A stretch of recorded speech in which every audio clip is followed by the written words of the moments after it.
I'm going to show you exactly how to add a checkbox in Notion, plus the faster way I use for task list. Open any Notion page and click an empty line. Type a slash, Bornesen habe my menu.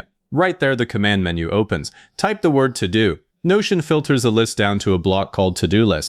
That's the one you want, even though Notion doesn't label it checkbox. Click it or press enter. No noon, a checkbox appears on the page with the cursor in front of it. Type your first task. I'll use send the proposal. Now click the checkbox itself. The box fills with a blue check.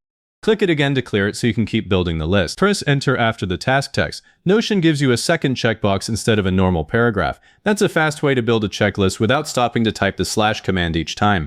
Type another task on that new line, say call the venue. Press enter again and you get another empty checkbox. If you end up with an extra blank one, press backspace on the empty line and it disappears. View there. To turn one of those checkboxes into a subtask, click the line you want to indent.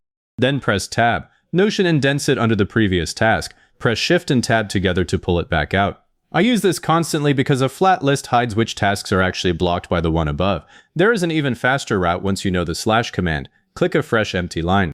Type a left square bracket, then a right square bracket, then hit the spacebar. Notion swaps those brackets for a checkbox instantly. I use this all the time, but I show the slash first because it's easier to remember. If you already have a paragraph you want to change, hover over its left edge and click the 6-dot handle. Choose Turn Into, then pick To-Do List. Notion changes the paragraph into a checkbox without losing the text. Bornesen habe countries Meinto. That covers a checklist on a page.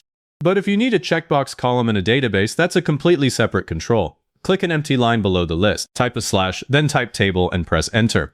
Notion creates a basic table with one name column. Before you add the checkbox, I'll put a real row in this table so you can see the columns show up. Click the first cell under name, type finalize slide deck, press enter. Notion saves that row and the cursor drops to a new row below it. Now click the plus button at the far right of the table header. A new property panel opens. Type the name, I'll use done, then click the type menu that says text and change it to checkbox. The panel closes and a checkbox column appears in every row, including the row you just typed. This is the option I choose when I need to filter or sort tasks later. A page checklist can't be filtered by Notion as a column. A checkbox property can. Click the box in the done column for finalize slide deck. It fills in blue immediately. Every row in the table now has its own separate checkbox, and Notion treats that check state as actual data. Now let's put that checkbox to work.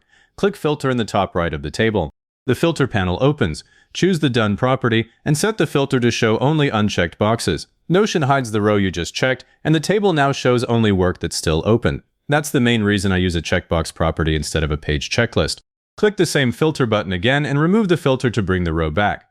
If you already have a text property for this, you don't need to build a new column. Click the header of that existing property, choose Edit Property, and change the type to checkbox.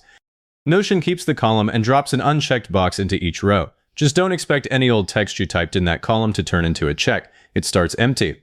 If this got you unstuck, hit like, subscribe, and leave a comment saying this was helpful. Comments are what push this to other people looking for the same thing.